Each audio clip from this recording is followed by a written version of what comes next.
Hello every von, ಎಲ್ಲರೂ ಹೇಗಿದ್ದೀರಾ? ಆರಾಮಾಗಿದ್ದೀರಾ ಅಂತ ಅಂದ್ಕೊಂಡಿದ್ದೀನಿ. Yes, after really long time ನಾನು ಕ್ಯಾಮ್ರಾ ಮುಂದೆ ಕೂತ್ಕೊಂಡು ವ್ಲಾಗ್ನ ಮಾಡ್ತಿರೋದು. ಸರ್ಜರಿ ವ್ಲಾಗ್ ಆದಮೇಲೆ ತುಂಬ ಖುಷಿ ಆಯಿತು ದ್ಯಾಟ್ ನಿಮ್ಮ ವಿಶಸ್ಸು, ಆಮೇಲೆ ನಿಮ್ಮ ಮೆಸೇಜಸ್ಸು ಇನ್ಸ್ಟಾಗ್ರಾಮಲ್ಲಿ ಆ್ಯಂಡ್ ಕಾಮೆಂಟ್ ಸೆಕ್ಷನಲ್ಲಿ ತುಂಬ ಖುಷಿ ನೀಡ್ತು.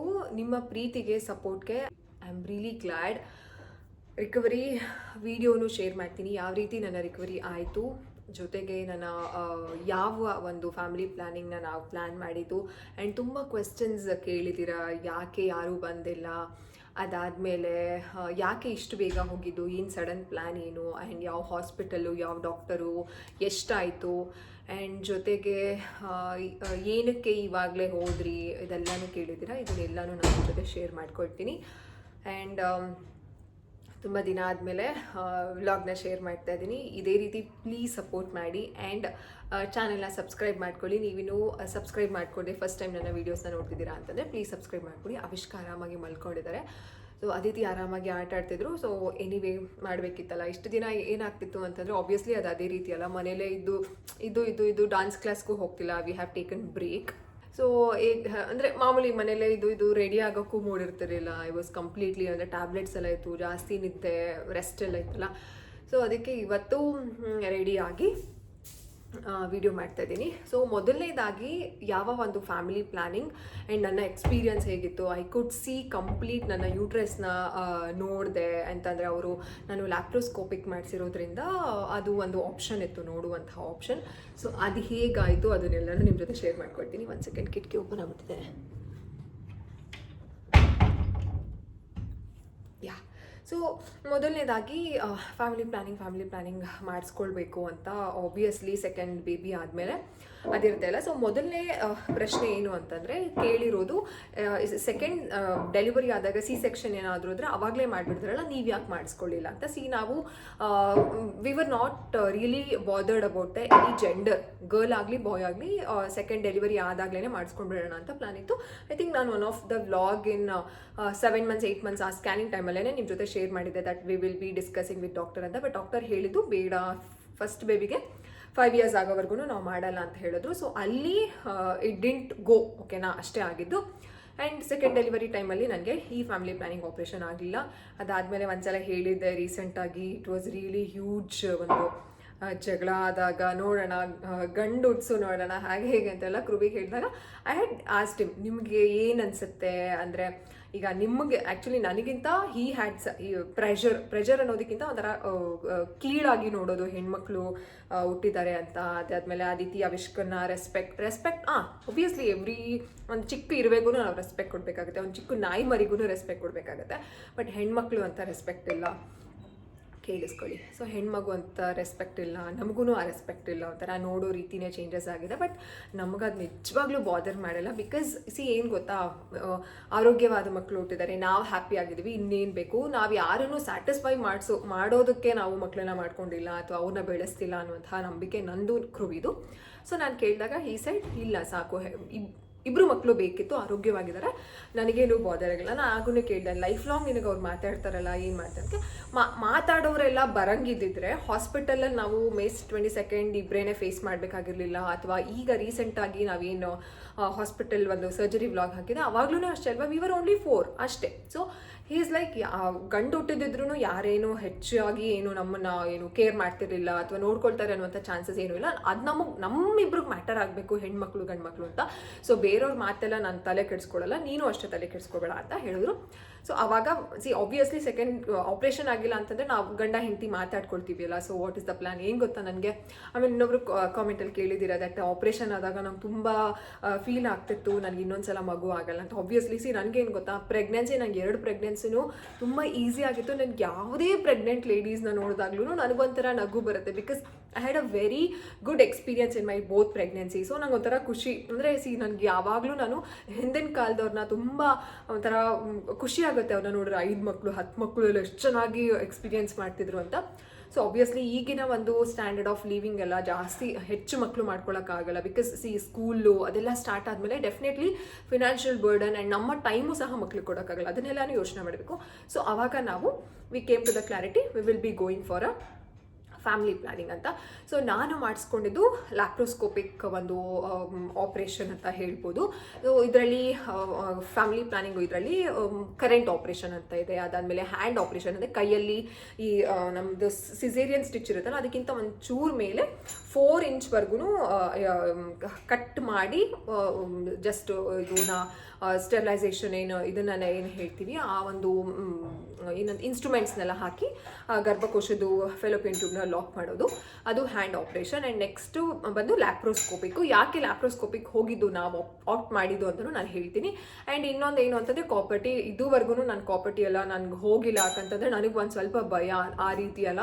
ಕೆಲವೊಂದ್ಸಲ ಅದು ನನಗೆ ಯಾರೋ ಒಬ್ಬರು ಹೇಳಿದ್ರು ಕಾಮೆಂಟ್ ಮಾಡಿ, ಅಂದರೆ ಆಫ್ಟರ್ ಅದಿತಿ ಮೇಡಮ್ ನೀವೇನಾದರೂ ಕಾಪರ್ಟಿಗೆ ಹೋಗ್ತೀರಾ ಅಂತಂದರೆ ಹೋಗ್ಬಿಡಿ, ಯಾಕಂತಂದರೆ ಅವ್ರಿಗೆ ಶಿ ಈಸ್ ಆಲ್ರೆಡಿ ಲೈಕ್ 40+ ಅವ್ರಿಗೆ ಯಾವಾಗೂ ಒಂದ್ಸಲ ಕಾಪರ್ಟಿ ಹಾಕಿಸ್ಕೊಂಡಿರುತ್ತೆ, ಅವರು ಮರೆತು ಹೋಗ್ಬಿಟ್ಟಿದ್ದಾರೆ. ಅದು ಮಾಮೂಲಿ ಅವ್ರಿಗೆ ಎಲ್ಲಿದೆ ಅಂತಲೇ ಗೊತ್ತಾಗ್ತಿರ್ಲಿಲ್ವಂತೆ. So she had a very ಒಂದು ಪೇನ್ಫುಲ್ ಜರ್ನಿ. ಸ್ಕ್ಯಾನಿಂಗ್ ಎಲ್ಲ ಮಾಡಿಸಿದಾದ್ಮೇಲೆ ಆಪ್ರೇಷನ್ ಮಾಡಿ ರಿಮೂವ್ ಮಾಡುವಂಥ ಚಾನ್ಸಸ್ ಎಲ್ಲ ಆಯಿತು. Madam please don't go for it ಅಂತ ಹೇಳಿದ್ರು.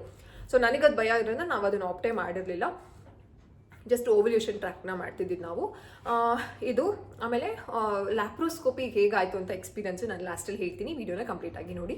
ಆ್ಯಂಡ್ ಯಾವ ಹಾಸ್ಪಿಟಲ್, ಸೊ ನಾವು ಎಲ್ಲಿ ಡೆಲಿವರಿ ಮಾಡಿದ್ವಿ ಅಲ್ಲೇ ಮಾಡಿಸ್ಕೊಂಡಿದ್ವಿ. First delivery, second delivery STM Shri Dharmasthala Manjunatheshwara hospital.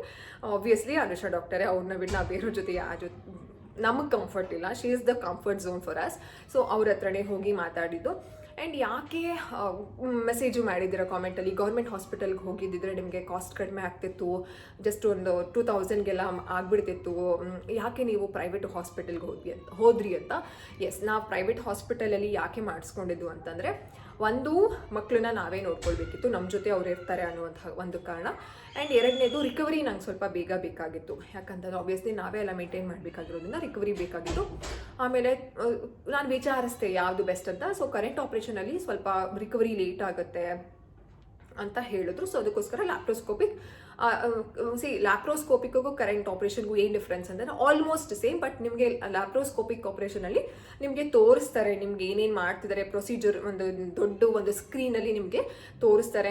ನಾನು ನನ್ನ ಫುಲ್ಲು ಗರ್ಭಕೋಶನ ನೋಡಿದೆ, ಆ್ಯಂಡ್ ಲಿವರ್, ಅದಾದಮೇಲೆ ಫ್ಯಾಲೋಪಿಯನ್ ಟ್ಯೂಬ್ಗೆ ಲಾಕ್ ಮಾಡೋದು ಪ್ರತಿಯೊಂದು ಪ್ರೊಸೀಜರ್ನು ನಾನು ನೋಡಿದೆ. ಸೊ ನನಗೆ ಫುಲ್ ಕಣ್ಣು ಕಟ್ಟಂಗಿದೆ. ಓಕೆ, ನಾನು ನಿಮಗೆಲ್ಲನೂ ಎಕ್ಸ್ಪ್ಲೈನ್ ಮಾಡ್ತೀನಿ, ಓಕೆನಾ. ಸೊ ಈ ರೀತಿ, ಸೊ ಎರಡನ್ನೂ ಕಂಪೇರ್ ಮಾಡಿದಾಗ so let's go for the laparoscopic ಅಂತ ಅನ್ನಿಸ್ತು. ಹಾಸ್ಪಿಟಲ್ ಖರ್ಚು ಎಷ್ಟಾಯಿತು ಅಡ್ಮಿಟ್ ಆಗಿ, ಈ ಕಂಪ್ಲೀಟ್ ಒಂದು ಪ್ರೊಸೀಜರ್ಗೆ ಎಷ್ಟಾಯಿತು ಅಂತಂದರೆ ಆಲ್ಮೋಸ್ಟ್ ಮೆಡಿಸಿನ್ ಚಾರ್ಜೇ ಅರೌಂಡ್ 8 to 10K ಆಗಿದೆ. ಕಂಪ್ಲೀಟ್ ಎಲ್ಲ ಚಾರ್ಜಸ್ಸು ನಮಗೆ 30,000 ಅಷ್ಟು. ಸೋಮವಾರ ಬೆಳಗ್ಗೆ ಹೋಗಿ ಮಂಗಳವಾರ ಮಧ್ಯಾಹ್ನದಷ್ಟರಲ್ಲಿ ನಾವು ಮನೆಗೆ ಬಂದ್ವಿ. ಸೊ ಇಷ್ಟು ಖರ್ಚು 30,000 ಅಷ್ಟು ಲ್ಯಾಪ್ರೋಸ್ಕೋಪಿ ಒಂದು ಆಪ್ರೇಷನ್ಗೆ. ಸೊ ಇನ್ಕ್ಲೂಡಿಂಗ್ ಎಲ್ಲ ಒಂದು ನಮ್ಮದು ಊಟದ ಖರ್ಚು, ಬೆಡ್ ಚಾರ್ಜಸ್ ಎಲ್ಲನೂ ಸೇರಿ ಕಂಪ್ಲೀಟ್ ಒಂದು 30,000 ಖರ್ಚಾಗಿದೆ. ಅಂದರೆ ನಾನು ಆ್ಯಕ್ಚುಲಿ ಯೋಚನೆ ಮಾಡ್ತಿದ್ದೆ ಒಂದು ದಿನಕ್ಕೆ, ಅಂದರೆ ಡಾಕ್ಟರ್ ಹೇಳಿದ್ದು ಒಂದು 20 ಆಗಬಹುದು ಅಂತ. ಬಟ್ ಆಬ್ವಿಯಸ್ಲಿ ಆ ಕಡೆ ಈ ಕಡೆ ಆಗೇ ಆಗುತ್ತೆ. ಸೊ ಇವ್ರಿಗೆ ಯಾರು ಅನಿಸ್ಥಿಷಿಯಾಲಜಿಸ್ಟ್ ಅಂತ ಏನು ಹೇಳ್ತೀವಿ, ಅವರೆಲ್ಲರೂ ಆ ದಿನ ಬಂದಿರ್ತಾರೆ ಅಲ್ವಾ. ಸೊ ಅವ್ರಿಗೆ ಆಬ್ವಿಯಸ್ಲಿ ಎಲ್ಲನೂ ಪೇ ಮಾಡಬೇಕಾಗತ್ತೆ ಅವರು. ಸೊ ಅದಕ್ಕೋಸ್ಕರ ಅಷ್ಟು ಖರ್ಚಾಗಿದೆ. ಆ್ಯಂಡ್ ಜನರಲ್ ಅನಿಸ್ಥೇಷಿಯಾ ಕೊಡ್ತಾರೆ. ಆಮೇಲೆ ಇನ್ನೊಂದು ಈ ಒಂದು ಫ್ಯಾಮಿಲಿ ಪ್ಲಾನಿಂಗಲ್ಲಿ ವೆಸೆಕ್ಟಮಿ ಅಂತ ಒಂದಿದೆ. ಅದು ಗಂಡಸರಿಗೆ ಮಾಡೋದು. ಅವರ ಒಂದು ಸೀಮನ್ ಅಂತ ಏನು ಹೇಳ್ತೀವಿ ಅದನ್ನು, ಆ ಒಂದು ಟ್ಯೂಬ್ನ ಡಕ್ಟ್ನ ಬ್ಲಾಕ್ ಮಾಡ್ತಾರೆ. ಸೊ ಅದು ಆ್ಯಕ್ಚುಲಿ ನಂಗೆ ಡಾಕ್ಟರ್ ಅದನ್ನು ಹೇಳಿದರು, ಈ ರೀತಿ ನೀವೇ ಆಲ್ರೆಡಿ 2 ಸಲ ನಿಮಗೆ ಅನೆಸ್ಥೀಷಿಯಾ ಕೊಟ್ಟಿದ್ದಾರೆ ನಿಮ್ಮ ಒಂದು ಬ್ಯಾಕ್ ಬೋನ್ಗೆ, ಈ ಸಲ ನಿಮ್ಮ ಹಸ್ಬೆಂಡ್ ಬೇಕಾದರೂ ಹೋಗ್ಬೋದು ಅಂತ. So I was looking at him like this. ಆಮೇಲೆ ಮನೆಗೆ ಬಂದಮೇಲೆ ಈಗಲೇ ಅದು ಇದು ಅಂತೆಲ್ಲ ಮಾತಾಡ್ತಾರೆ, ಹೆಂಡತಿ ಗುಲಾಮ ಅಂತೆಲ್ಲ ಮಾತಾಡ್ತಾರೆ, ಅದನ್ನೆಲ್ಲ ಮಾಡಿಸ್ಕೊಂಡ್ಬಿಟ್ರೆ ಅಷ್ಟೇ ಬೇಡ ಅಂತ ಹೇಳಿದ್ರು. ನನಗೂ ಏನು ನೀನು ಮಾಡಿಸ್ಕೊ ಅಂತ ಹೇಳೋಷ್ಟು ಏನಿರಲ್ಲ. ಆಬ್ವಿಯಸ್ಲಿ ಹೆಣ್ಮಕ್ಳು ಅಂತಂದರೆ ನಾವೇ ಇದನ್ನೆಲ್ಲ ಮಾಡಿಸ್ಕೋಬೇಕಾಗತ್ತೆ. ಆ್ಯಂಡ್ ಅದನ್ನೆಲ್ಲ ರಿಸರ್ಚ್ ಮಾಡಿದೆ ನಾನು. ಬಟ್ 0.5% ಅಷ್ಟೇ ನಮ್ಮ ಒಂದು ಇಂಡಿಯಾದಲ್ಲಿ, ಟು ಬಿ ಫ್ರ್ಯಾಂಕ್, ಅಷ್ಟೇ ಜನ ಮಾಡಿಸ್ಕೊಳ್ತಿರೋದು. ಯಾಕಂತಂದರೆ ಆಬ್ವಿಯಸ್ಲಿ ನಮ್ಮ ಸಮಾಜ ಗೊತ್ತಲ್ವಾ, ಹೆಂಗೆ ಮಾತಾಡ್ತಾರೆ, ಇವ್ರು ಗಂಡಸೇ ಅಲ್ವಂತೆ, ಅದು ಇದು. ಅದು ಆ್ಯಕ್ಚುಲಿ ಅದೇನು ಒಂದು ಸ್ಲ್ಯಾಂಗಲ್ಲಿ ಮಾತಾಡ್ತಾರೆ ಗೊತ್ತಾ, ಏನಾದರೂ ಆ ರೀತಿ ಎಲ್ಲ ಕೇಸ್ ಆದರೆ, ಏನು ಕೇಸ್ ಹೇಳಿ, ಆ ಕೇಸ್ ಏನಾರು ಆದರೆ ನರ ಕಟ್ ಮಾಡಬೇಕು, ಅದು ಆ ಥರ ಅಲ್ಲ. ಇದು ಒಂದು ಸೀಮನ್ ಅಂತ ಏನು ಹೇಳ್ತೀವಿ, ಆ ಒಂದು ಎಜೆಕ್ಟ್ ಆದಾಗ, ಇಂಟರ್ ಕೋರ್ಸ್ ಟೈಮಲ್ಲಿ ಇಜೆಕ್ಟ್ ಆದಾಗ ಸೀಮನ್ ಅನ್ನುವಂಥ ಒಂದು ಇದು ಏನಂತ ಹೇಳೋದು, ವುಮೆನ್ ರೀಪ್ರೊಡಕ್ಟಿವ್ ಒಂದು ಆರ್ಗನ್ಗೆ ಹೋದಾಗ ಸೀಮನ್ ಅಂತ ಹೇಳ್ತೀವಿ. ಅದಿದ್ರೆ ಮಾತ್ರ ನಮಗೆ ಕನ್ಸೀವ್ ಆಗುತ್ತೆ, ಫರ್ಟಿಲೈಸೇಷನ್ ಆಗುತ್ತೆ. ಆ ಒಂದು ಅಂಶ, ಆ ಒಂದು ಗ್ಲ್ಯಾಂಡ್ ಏನೋ ಅದು ಇಲ್ಲ ಅಂತಂದ್ರೆ ಓವ್ಯುಲೇಷನ್ ಫರ್ಟಿಲೈಸೇಷನ್ ಎಲ್ಲ ಆಗಲ್ಲ.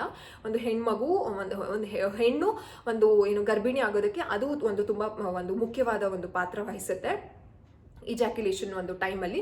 ಸೊ ಆ ಡಕ್ನ ಬ್ಲಾಕ್ ಮಾಡ್ತಾರೆ ಅಷ್ಟು. ಇವಾಗ ಹೆಣ್ಮಕ್ಳಿಗೆ ಹೇಗೆ ಕರೆಂಟ್ ಆಪರೇಷನ್ ಅಥವಾ ಒಂದು ಲ್ಯಾಪ್ರೋಸ್ಕೋಪಿಯಲ್ಲಿ ಫ್ಯಾಲೋಪಿಯನ್ ಟ್ಯೂಬ್ ಇರುತ್ತಲ್ಲ, ಸೊ ಅದನ್ನ ಹೇಗೆ ಬ್ಲಾಕ್ ಮಾಡ್ತಾರೆ ಅಂದರೆ ಎಗ್ ರಿಲೀಸ್ ಆಗದೆ ಇರೋ ರೀತಿ. ಎಗ್ ರಿಲೀಸ್ ಆಗುತ್ತೆ, ಬಟ್ ಒಂದು ಏನಂತ ಹೇಳೋದು, ಇಜಾಕ್ಯುಲೇಷನ್ ಏನಾದ್ರು ಟೈಮ್ ಆದಾಗ, ಇಂಟರ್ ಕೋರ್ಸ್ ಆದಾಗ ಆ ಎಗ್ಗೆ ಸ್ಪರ್ಮ್ ಇದಾಗಲ್ಲ, ಆ ರೀತಿಯಾದ ಒಂದು ಪ್ರಾಸೆಸ್ ಇರುತ್ತಲ್ಲ. ಸೊ ಗಂಡು ಮಕ್ಳಿಗೂ ಅದೇ ರೀತಿ ಇರುತ್ತೆ. ಬಟ್ ನಮ್ಮ ಸಮಾಜ ಹಾಗೆ ಅಲ್ವಾ, ಅದೆಲ್ಲ ಮಾತಾಡ್ತಾರೆ ಬೇಡ. ಬಟ್ ಅಂದರೆ ವಿ ವರ್ ಜಸ್ಟ್ ಡಾಕ್ಟರ್ ಹೇಳಿದಾಗ ಆಬ್ವಿಯಸ್ಲಿ ಒಂದು ಗಂಡ ಹೆಂಡತಿ ಮಾತಾಡ್ತಾರೆ, ಈ ರೀತಿನೂ ಇದೆಯಾ ಅಂತ. ಸೊ ನನಗೂ ಅದು ವೆಸೆಕ್ಟಮಿ ಅನ್ನೋದಿದೆ ಅಂತ ಅವಾಗಲೇ ನನಗೆ ಗೊತ್ತಾಗಿದ್ದು, when we went to doctor and discussed about this family planning. So ಅವಾಗ ಆಬ್ವಿಯಸ್ಲಿ ನಿಮ್ಗೆ ಏನಾದರೂ ಇಂಟ್ರೆಸ್ಟ್ ಇದ್ದರೆ ನಿಮ್ಮ ಫ್ಯಾಮಿಲಿಯಲ್ಲಿ ಓಕೆ ಅಂತಂದರೆ ನೀವು ಹೋಗ್ಬೋದು. ಒಂದು current operation, hand operation, laparoscopy, ಅದಾದಮೇಲೆ ಕಾಪರ್ ಟೀಸ್, ನೆಕ್ಸ್ಟು ವೆಸೆಕ್ಟಮಿ. ಸೊ ಇಷ್ಟು ಒಂದು ಫ್ಯಾಮಿಲಿ ಪ್ಲಾನಿಂಗ್ ಒಂದು ಪ್ರೊಸೀಜರ್ಸಲ್ಲಿ ಇಷ್ಟೆಲ್ಲ ಒಂದು ಆಪ್ಷನ್ಸ್ ಇದೆ. ನಾವು ಯಾವ ಆಪ್ಷನ್ಸ್ ಆದರೂ ಚೂಸ್ ಮಾಡ್ಬೋದು. ಆ್ಯಂಡ್ ಇನ್ನೊಂದು ಏನು ಕೇಳಿದ್ದೀರಾ ಅಂತಂದರೆ, ಹೇಳಿದೆ ದಟ್ ಯಾಕೆ ಯಾರೂ ಬಂದಿಲ್ಲ, ಹೇಳಬೇಕು ಅನ್ನೋದು ಏನೂ ಇಲ್ಲ. ಬಿಕಾಸ್ ಏನು ಗೊತ್ತಾ, ಎಲ್ಲರ ಫ್ಯಾಮಿಲಿಯಲ್ಲೂ ಮನಸ್ತಾಪಗಳಿದ್ದೇ ಇರುತ್ತೆ. ಸೊ ಅದು ನಡೀತಾ ಇದೆ ಅಷ್ಟೇ ಹೊರತು ಯಾವುದನ್ನು ಹೇಳ್ಕೋಬೇಕು ಅಂತ ಏನೂ ಇಲ್ಲ. ಆ್ಯಂಡ್ ಕೆಲವರು ನನಗೆ ಮೆಸೇಜ್ ಮಾಡಿದ್ರು, ಇದು ನೀವು ಸಿಂಪತಿಗೋಸ್ಕರ ಈ ವ್ಲಾಗ್ನ ಹಾಕಿದ್ದೀರಾ ಅಂತ. ಟ್ರಸ್ಟ್ ಮೀ, ನಾನೇನಾದ್ರು ಸಿಂಪತಿ ಗಿಟ್ಟಿಸ್ಕೋಬೇಕು ಅಂದಿದ್ರೆ ನಾನು ತುಂಬ ವಿಷಯಗಳಿದೆ ಹೇಳ್ಕೋಬೇಕಾಗಿರೋವಂಥದ್ದು. ಅದನ್ನೆಲ್ಲ ಹೇಳ್ಕೊಂಡ್ರೆ ಸಿಂಪತಿ ಸಿಕ್ತಿತ್ತು. But I don't want any sympathy. ಯಾಕೆ ನಾನು ಬ್ಲಾಗ್ನ ಶೇರ್ ಮಾಡಿದ್ದು ಅಂತಂದರೆ, ತುಂಬ ಜನ ನನಗೆ ನಾನೇನೆ ಅವರು ತಾನಿಯಾ ಹೋಮ್ ಫುಡ್ ಅವರು ನನಗೆ ಚಾಕ್ಲೇಟ್ಸ್ನ ಕಳಿಸ್ಕೊಟ್ಟಿದ್ರು. ಯಾಕೆ ಇದನ್ನು ಹೇಳ್ತಿದ್ದೀನಿ ಅಂತಂದರೆ, ಅವರು ನನ್ನನ್ನು ನೋಡಿಕೊಂಡು 2 ತಿಂಗಳು ಮಗುನ ಇಟ್ಕೊಂಡು ಅವ್ರು ಎಷ್ಟು ಸ್ಟ್ರಾಂಗ್ ಆಗಿ ಮನೇಲೇನೆ ಹೋಮ್ ಮೇಡ್ ಚಾಕ್ಲೇಟ್ಸ್ನ ಮಾಡಿಕೊಂಡು she has stood herself. ಅವ್ರಿಗೂ ಯಾರೂ ಇಲ್ವಂತೆ, she only has taken care everything. 2 ತಿಂಗಳು ಮಗುನ ಇಟ್ಕೊಂಡು ಅವರು ಬಾಣಂತನನ ಮಾಡಿಕೊಂಡು ಮನೇಲೇನೆ ಹೋಮ್ ಮೇಡ್ ಚಾಕ್ಲೇಟ್ಸ್ನ ಮಾಡಿಕೊಂಡು ಸೆಲ್ ಮಾಡ್ತಿದ್ದಾರೆ. ಒಂದು ಆಂಟ್ರಪ್ರಿನರ್ ಆಗಿ, ಒಂದು ಹೆಣ್ಮಗಳಾಗಿ ಅವರು ಎದ್ದು ನಿಂತಿದ್ದಾರೆ ಅಂತಂದರೆ ತುಂಬ ಜನಕ್ಕೆ ಹೆಲ್ಪ್ ಆಗುತ್ತೆ ಅನ್ನುವಂಥ ಕಾರಣಕ್ಕಷ್ಟೇ ಅದು ಸರ್ಜರಿ ವ್ಲಾಗ್ನ ಶೇರ್ ಮಾಡಿದ್ದು ಹೊರತು ಯಾವುದೇ ಸಿಂಪತಿ ಅಲ್ಲ. ಆ್ಯಂಡ್ ದಯವಿಟ್ಟು ನಾನು ಲಾಸ್ಟ್ ಸರ್ಜರಿ ವ್ಲಾಗಲ್ಲೂ ಹೇಳಿದ್ದೀನಿ, ದಯವಿಟ್ಟು ಯಾರ ಬಗ್ಗೆನೂ ಕೇಳಕ್ಕೆ ಹೋಗ್ಬೇಡಿ. ಕೇಳಿದ್ದೀರಾ, ಅಮ್ಮ ಇಲ್ವಾ, ಅಪ್ಪ ಇಲ್ವಾ, ನಿಮ್ಗೆ ಯಾರು ಅಕ್ಕ ತಂಗಿರಿಲ್ವಾ, ಅದಾದಮೇಲೆ ಅತ್ತೆ ಇಲ್ವಾ, ಎಲ್ಲರೂ ಇದ್ದಾರೆ, ಯಾರೂ ಇಲ್ಲ ಅಂತೇಳಿ. ನಮ್ಮ ಮಾವ ಒಬ್ಬರು ಇಲ್ಲ, he has expired in Covid time. ಓಕೆನಾ. ಸೊ ಅವ್ರು ಬಿಟ್ಟು ಇನ್ನೆಲ್ಲರೂ ಇದ್ದಾರೆ, ಎಲ್ಲರೂ ಇದ್ದು ಇಲ್ಲದೆ ಇರೋ ರೀತಿ ಇದ್ದಾರೆ. ಬಟ್ ಯಾವುದು ಮ್ಯಾಟರ್ ಆಗಲ್ಲ ಅಂತ ಅನ್ಸುತ್ತೆ. ಏನಕ್ಕಂತಂದರೆ ಏನು ಗೊತ್ತಾ, ಇನ್ನೊಂದು ಹೇಳ್ಬಿಡ್ತೀನಿ ಸೂಕ್ಷ್ಮವಾಗಿ. ಇಷ್ಟು ವರ್ಷನೂ ಫ್ರಮ್ 2019 ನನ್ನ ಮದುವೆ ಆಗಿದ್ದು ಲವ್ ಮ್ಯಾರೇಜ್. ಇದನ್ನಂತೂ ಹೇಳ್ಬಿಡ್ತೀನಿ, ತುಂಬ ಡೀಪಾಗಿ ಹೇಳೋಕೆ ಹೋಗಲ್ಲ. ಯಾಕಂತಂದರೆ ನನಗೆ ತುಂಬ ಡೀಪಾಗಿ ಕೆಲವು ವಿಷಯಗಳನ್ನ ಶೇರ್ ಮಾಡೋಕ್ಕೆ ಇನ್ ದ ಸೋಷಿಯಲ್ ಮೀಡಿಯಾ ನನಗೆ ಇಷ್ಟ ಇಲ್ಲ. ಅದಕ್ಕೋಸ್ಕರ ಅಷ್ಟೇ ಲವ್ ಮ್ಯಾರೇಜ್ ಆಗಿರೋದು. ಆ್ಯಂಡ್ 2019ಇಂದ 2026 ಫೆಬ್ರವರಿ ಅಂತ ತೊಗೊಳ್ತೀರಾ? ಫೆಬ್ರವರಿ ಅಂತ ತೊಗೊಳ್ಳಿ. 2026 ಫೆಬ್ರವರಿವರೆಗೂ ಯಾವ ರೀತಿ ಇತ್ತು ಅಂತಂದರೆ, ಪ್ರತಿಯೊಬ್ಬ ಒಂದು ಮನುಷ್ಯನಿಗೂ ಈಗೋ ಅನ್ನೋದು ಇರುತ್ತೆ. ಓಕೆನಾ. ಸೊ ಆ ಈಗೋ ಬಿಟ್ಟು I was just moving myself, ಪರವಾಗಿಲ್ಲ. ಬಟ್ ಆಫ್ಟರ್ ಅವಿಷ್ಕಾ ತುಂಬ ಸಫರ್ ಮಾಡಿಬಿಟ್ಟೆ. ಬಿಕಾಸ್ ಯಾರು ಅದಿತಿನ like we were just keeping her in 4 wall, inside the 4 walls. ಅದು ಮಗುನ ತುಂಬ ಹರ್ಟ್ ಆಗ್ತಿತ್ತು ನಮಗೆ. ಯಾವಾಗಲೂ Aditi used to see in the window ಬೇರೆಯವರು ಅವರ ಒಂದು ಫಸ್ಟ್ ಸರ್ಕಲ್, ಸೆಕೆಂಡ್ ಸರ್ಕಲ್ ಜೊತೆ ಇದ್ದಿದ್ದನ್ನ you can literally see in my eyes ಆ ಒಂದು ಪೇನ್ನ. ಸೊ ಅವಿಷ್ಕಾ ಆದಮೇಲೆ ತುಂಬ ಸಫರ್ ಮಾಡಿದ್ವಿ ಅದಿತಿ ವಿಷಯದಲ್ಲಿ. ಸೊ ಎಲ್ಲೂ ಹೋಗ್ತಾ ಇರಲಿಲ್ಲ ಅದಿತಿ. ಪರವಾಗಿಲ್ಲ, ಮಗುಗೋಸ್ಕರ ಲೆಟ್ ಮೀ ಟ್ರೈ. ಆ ಈಗೋ ಇದ್ದೇ ಇರುತ್ತೆ. ನಾವು ತಪ್ಪು ಮಾಡಿರಲಿ, ಬೇರೆಯವ್ರು ತಪ್ಪು ಮಾಡಿರಲಿ, ನಾನು ಯಾಕೆ ಹೋಗಬೇಕು ಅನ್ನೋದು ಈಗೋ ಇದ್ದೇ ಇರುತ್ತೆ. ಸೊ ಅದನ್ನು ಬಿಟ್ಟು ನಾನು ತುಂಬ ಟ್ರೈ ಮಾಡಿದೆ ನನ್ನ ಕಡೆಯಿಂದ ಮಾತಾಡ್ಸೋದಕ್ಕಿರ್ಬೋದು, ಅಥವಾ ಅವ್ರ ಮನೆ ಬಾಗಿಲಿಗೆ ಹೋಗೋದಕ್ಕಿರ್ಬೋದು. ಬಿಕಾಸ್ ಆಫ್ ಅದಿತಿ ಆ್ಯಂಡ್ ಅವಿಷ್ಕಾ ಪ್ರೀತಿ ಸಿಗಲಿ, ಅಜಿತಾತನ ಪ್ರೀತಿ ಸಿಗಲಿ, ಅಥವಾ ಚಿಕ್ಕಪ್ಪನ ಪ್ರೀತಿ ಸಿಗಲಿ, ಈ ರೀತಿ ಚಿಕ್ಕಮ್ಮ ಚಿಕ್ಕಪ್ಪ ಅಂತ ಏನು ಹೇಳ್ತೀವಿ, ಅಜ್ಜಿ ತಾತ, ಐದರ್ ಮೆಟರ್ನಲ್ ಆ್ಯಂಡ್ ಪ್ಯಾಟರ್ನಲ್ ಎರಡು ಕಡೆಯಿಂದನೂ. So I tried my best. ಒಂದು ಇದು ನಿಮ್ಗೆ ಗೊತ್ತು, ಅದಿತಿ ಟೈಮಲ್ಲಿ ನಾವು ಬೇರೆ ಮನೆಯೆಲ್ಲ ಮಾಡಿದ್ವಿ, again we are here only. So ಇದೆಲ್ಲ ನಡೀತಾನೆ ಇದೆ. ಸೊ ಈ ಒಂದು 2026 ಫೆಬ್ರವರಿವರೆಗೂ ನಾನು ಲೈಕ್ ಏನಂತ ಹೇಳೋದು, ನನ್ನ ಒಂದು ಇದನ್ನೆಲ್ಲ ಬಿಟ್ಟು ಪರವಾಗಿಲ್ಲ ಮಕ್ಕಳಿಗೋಸ್ಕರ ಅಂತ ಫೆಬ್ರವರಿಲಿ ಹೋದು. ಬಟ್ ಫೆಬ್ರವರಿಲಿ ಆಗಿದ್ದಂತಹ ಒಂದು ಇನ್ಸಿಡೆಂಟ್ ಏನಿದೆ ನನ್ನ ಸೆಲ್ಫ್ ರೆಸ್ಪೆಕ್ಟ್ಗೆ ತುಂಬಾ ಒಂದು ಇದು ಮಾಡ್ತು. ಏನು ಗೊತ್ತಾ, ಎಷ್ಟು ಅಂತ ನಾವೇ ಒಂದು ಮೈಮೇಲೆ ಹಾಗಂತ ನಾನೇನು ತಪ್ಪು ಮಾಡಿಲ್ವಾ, ಡೆಫಿನೆಟ್ಲಿ ಒಂದು ಮನುಷ್ಯ ಅಂದರೆ ತಪ್ಪು ಮಾಡೇ ಮಾಡ್ತಾನೆ. ಆ್ಯಂಡ್ ತಪ್ಪು ಅನ್ನೋದು ಎರಡು ಕೈ ಸೇರಿದ್ರೆ ಚಪ್ಪಾಳೆ. ಸೊ ಅದೆಲ್ಲ ಆಗಿದೆ. ಬಟ್ ಸ್ಟಿಲ್ ಅದು ಯಾವ ರೀತಿ ಒಂದು ಬಿಂಬಿತ ಆಗ್ತಿದೆ ಅಂತಂದರೆ, ಐ ಓನ್ಲಿ ಹ್ಯಾವ್ ಡನ್ ಒಂಥರ ಒಂದು ಕ್ರೈಮ್ನ ಮಾಡಿರೋ ಥರನೇ ಬಿಂಬಿತ ಆಗ್ತಿದೆ. ಲೈಕ್ ಅದು ತುಂಬ ಒಂಥರ ಹರ್ಟ್ ಆಗುತ್ತೆ ಪ್ರತಿ ಟೈಮ್ ನಮ್ಮನ್ನೇ ಬ್ಲೇಮ್ ಮಾಡಿದಾಗ. ಒಂದು ಮಗು ತಪ್ಪು ಮಾಡುತ್ತೆ, ಅದನ್ನೇ ಯಾವಾಗ್ಲೂ ನಾವು ಹೇಳಿ ಹೇಳಿ ಹೇಳಿ ಹೇಳಿ ಹೇಳಿ ತುಂಬ ಹರ್ಟ್ ಆಗುತ್ತೆ. ಆ್ಯಂಡ್ ಅನ್ನಿಸ್ತು, ಸೊ ನನಗಲ್ಲಿ ರೆಸ್ಪೆಕ್ಟ್ ಇಲ್ಲ ಅಂತ. ಸೊ ಅದಕ್ಕೋಸ್ಕರ ನಾನು ಯಾವ ರೀತಿ ಡಿಸೈಡ್ ಮಾಡಿಬಿಟ್ಟಿದ್ದೀನಿ ಅಂತಂದರೆ, ಡನ್ ಆ್ಯಂಡ್ ಡಸ್ಟೆಡ್. ನನ್ನ ಕಡೆಯಿಂದ ನಾನು ಹಾಕಿರುವಂಥ ಎಫರ್ಟ್ಸ್ ಎಲ್ಲನೂ ಹಾಕಿದ್ದೀನಿ and done and dusted. So ದಯವಿಟ್ಟು ಇದೇನೇ ಕಾರಣ, ಇನ್ನೇನೂ ಇಲ್ಲ. ಆ್ಯಂಡ್ ಟೈಮ್ ಬಂದರೆ ಬರೋದು ಗೊತ್ತಿಲ್ಲ, ನನಗೇನಾದರೂ ಹಂಚ್ಕೊಳ್ಬೇಕು ಅಂತಹ ಒಂದು ಏನಂತ ಹೇಳೋದು, ಆಸೆ ಅನ್ನೋದಕ್ಕಿಂತ ಅನ್ಸಿದ್ರೆ ನನಗೆ definitely I will share with like everyone. ನಿಮ್ಮ ಜೊತೆ ಎಲ್ಲ ಜೊತೆನೂ ಶೇರ್ ಮಾಡ್ಕೊಡ್ತೀನಿ. ನನಗೇನಾದರೂ ಇಷ್ಟ ಇದ್ದರೆ definitely one are the other day ನಾನು ಶೇರ್ ಮಾಡ್ತೀನಿ. ಇಲ್ಲ ಅಂತಂದರೆ ಪ್ಲೀಸ್, ಎಲ್ಲರೂ ಇದ್ದಾರೆ, ಎಲ್ಲರೂ ಆರೋಗ್ಯವಾಗಿದ್ದಾರೆ, ಚೆನ್ನಾಗಿರಲಿ ಅಷ್ಟೇ. ನಾನು ಯಾರಿಗೂ ಕೆಟ್ಟದ್ದು ಬಯಸಕ್ಕೆ ಹೋಗಲ್ಲ, ಪರವಾಗಿಲ್ಲ. ಈ 2019ಇಂದನೂ ಒಂಥರ ಸಫರ್ ಮಾಡ್ಕೊಂಡು ಬಂದೆ, ಇವಾಗ್ಲೂ ಸಫರ್ ಮಾಡ್ತಾನೆ ಇದ್ದೀನಿ. It's fine. ನನ್ನ ಜೀವನದಲ್ಲಿ ನನ್ನ ದಟ್ ಈಸ್ ಮೈ ಕರ್ಮ. ಸೊ ನಾನು ಯಾರನ್ನೂ ಬ್ಲೇಮ್ ಮಾಡುವಂಥ ಅವಶ್ಯಕತೆ ಇಲ್ಲ ಅನಿಸುತ್ತೆ. ಸೊ ಅಷ್ಟೇ, ಓಕೆನಾ.